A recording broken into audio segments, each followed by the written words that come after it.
So there's a story in the Talmud about someone who was granted a vision of the afterlife. Rav Yosef, the son of Rabbi Yehoshua ben Levi, became ill, and he almost died. And when he returned to good health, his father said to him, "What did you see?" And he said to him, the son, "I saw an upside-down world. What is above was below, what it was below is above." His father said to him, "My son, you have seen a clear world." "What you saw," father says to son, "is the world as it should be. It's this world that's upside down." Now, in the Talmud, the original context has to do with people's places in the world, who's admired, who's in power, who's respected, etc. And the important people here aren't necessarily the most important people there, except, of course, for the sages, right? They themselves, they ask the question, and what about us? Oh, we're the same, right? We're good, right? But everybody else is upside down. And it's a wonderful teaching right there for the High Holy Days, right? That we don't always value the right things in people. But I bring the story because a lot of us are feeling that we are living in an upside down world across the board. Lies pass as truth, and truth is dismissed as a lie. Inhuman violence is hailed as virtue, and nuanced ethics, a rarity indeed. We're in a world of war. Things are not as they should be. With all that, I want to say this up front, these Yamim Noraim are holy and they are precious. And they are essential to our spiritual and moral well-being. We can't ignore what is happening in the world or the significance of October 7th and everything that happened since, but these are holy days of renewal, reflection, reconnection, recommitment, and they are primarily days of joy and awe, not mourning. Much of the liturgy speaks to what we are feeling in all of its complexity. The heartbreak, the fear, the anger, the alienation, it's all in there. And these prayers have carried our people through far worse than this. So we are going to keep the character of these days. We're going to celebrate them in their fullness, because doing so, even in difficult times, is one of the many ways that we demonstrate the remarkable resilience of the Jewish people. And we are quite remarkably resilient. With that, throughout my teachings, I'm going to be exploring two concepts that I have found particularly helpful in managing in an upside-down world. The first is a phrase that was coined by educator and author Parker Palmer, a wonderful writer. And he coined the phrase standing in the tragic gap. Standing in the tragic gap. What does he mean by that? He writes, and if you want to follow along, if you have the yellow sheet, it's number 1, or the beginning of number 1. Of all the tensions we must hold in personal and political life, and those of you who have ever heard me teach anything know I love tension. I love dialectical tensions. It's where I live, right? One of the most, of all the ones we hold, perhaps the most fundamental and most challenging is standing and acting with hope in the tragic gap. On one side of that gap, we see the hard realities of the world, realities that can crush our spirits and defeat our hopes. On the other side of that gap, we see real world possibilities, life as we know it could be because we have seen it that way. We see a world at war, but we have known moments of peace. We see racial and religious enmity, but we have known moments of unity. We see suffering caused by unjust scarcities, but we have known moments of material and spiritual sharing in which abundance was generated. Possibilities of this sort are not wishful dreams or fantasies. They are alternative realities that we have witnessed in our own lives. Nevertheless, we continue to live our lives in the tragic gap. Tragic not simply because it's heartbreaking, but because in the classical sense of tragic, it is an eternal and inescapable feature of the human condition. This is the place called human history, where we must stand and act with hope, even though neither we nor any of our descendants will see the gap permanently closed. Now, the quote and the concept comes from Palmer's book, Healing the Heart of Democracy, the courage to create a politics worthy of the human spirit. But standing in the tragic gap between reality and aspiration isn't only about democracy. It's about how we fulfill our obligations as moral, spiritually sensitive human beings, committed to certain values and ideals while living in the real world, which is sometimes brutal. Certainly, this is one of the central challenges of our time, but basically all the time.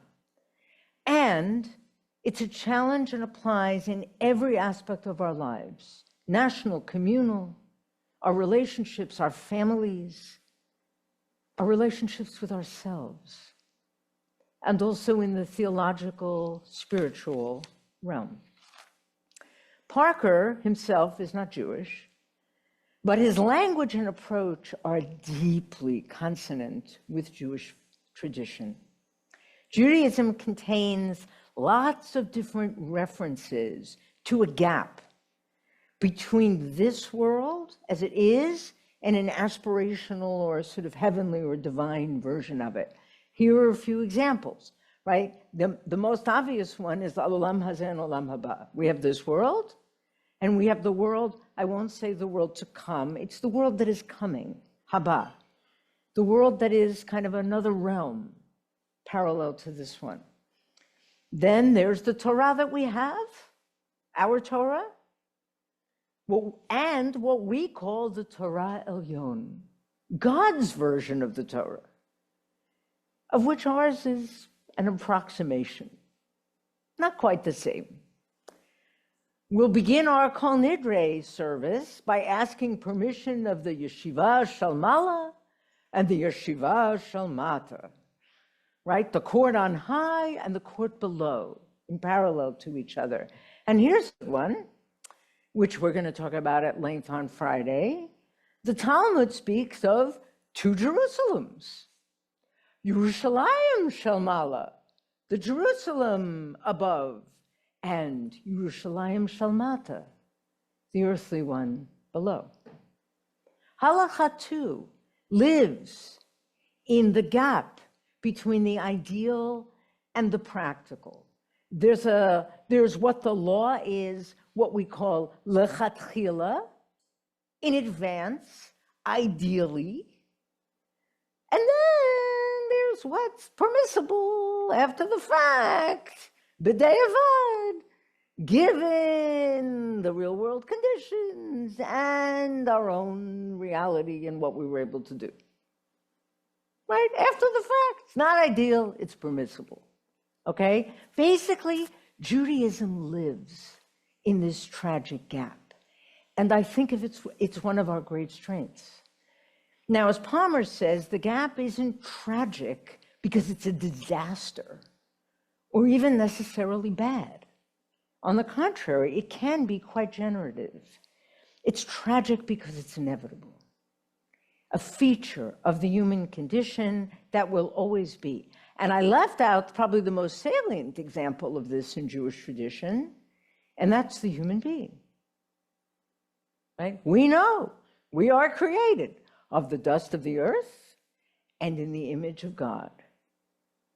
And we're called to emulate, to strive, but we're not God. There's always going to be a gap, right? That's, I think, in essence, right, holding both of these aspects of ourselves and the gap between them at one time. That's the most fundamental human challenge there is. So, of course, not surprisingly, it's hard. This is not easy. And the gap is also tragic because it hurts. Sometimes it breaks our hearts. And so we look for escape. Palmer continues to describe what the escape might be. He says, it's the part of the last paragraph, our constant temptation is to allow the tension between reality and possibility to pull us one way or the other. If we're pulled toward too much reality, we fall into corrosive cynicism. Having seen how the world works, with its recurrent violence, for example, we arm ourselves and prepare for war, rather than work for peace, thus becoming part of the problem. If we're pulled toward too much possibility, we fall into irrelevant idealism. Then we live in the fantasy world of wouldn't it be nice if, floating so far above the fray that we lose our grip on what is, becoming part of the problem in yet another way. Cynicism and idealism sound like opposites, and yet they have the same result. Both take us out of the action by pulling us out of the tragic gap. So you see the problem. Neither side is particularly productive. Cynicism devalues and degrades humanity. There's neither dignity nor vitality in this is the best we can be, this is the best we can do. And if we're not aspiring and growing, we're not fully alive. It also, I suggest, leads to moral decline. Everyone does it. It's the way of the world. So I have to look out for me. My moral compass be damned. Whatever agency we have to make real change, the cynic surrenders, and thereby surrenders hope. Idealists get stuck in perfectionism and purity.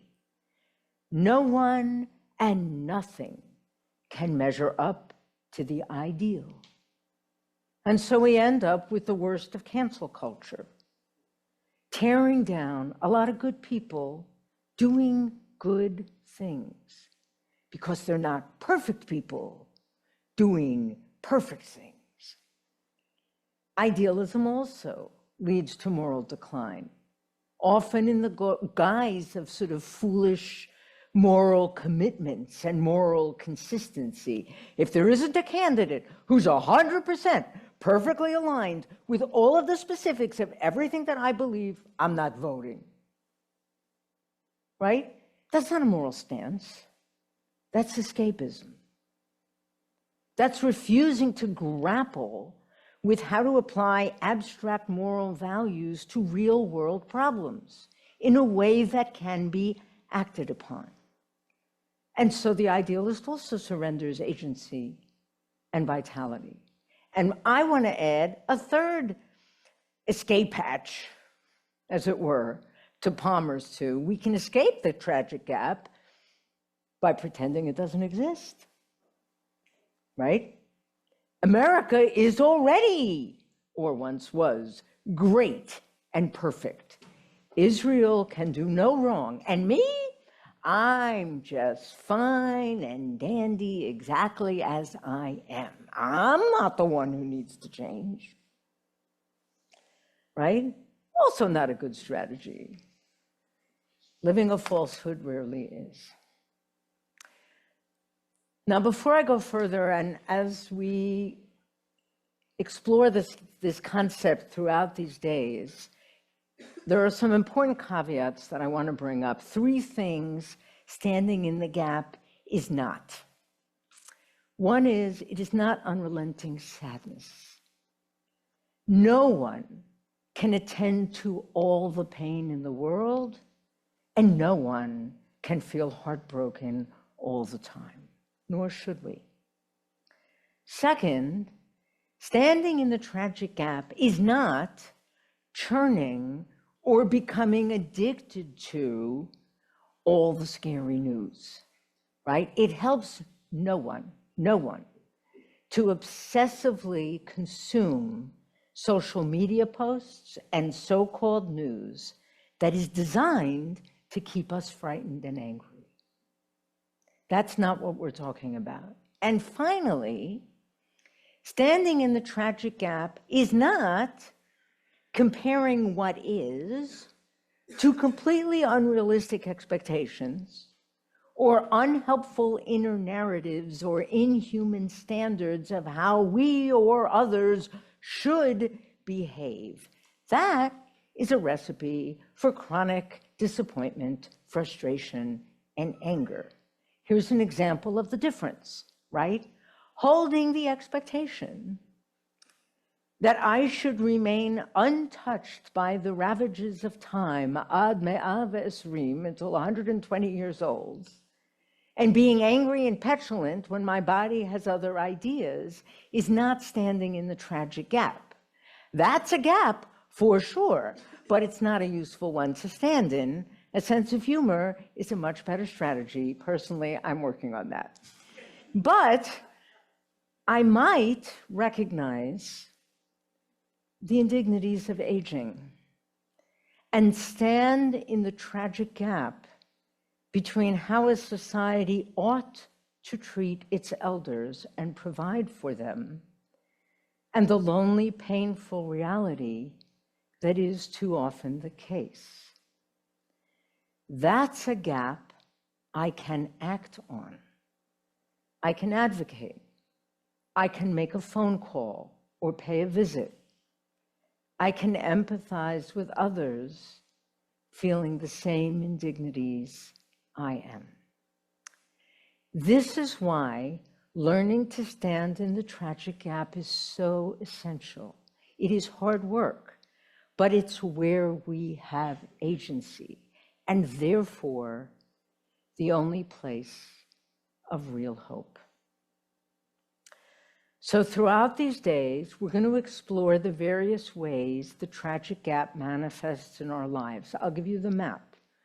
Tomorrow, we're going to talk about faith and spirituality, our relationship with God, our ability to sustain hope, the gap between everything in this prayer book and our sometimes experience of the world.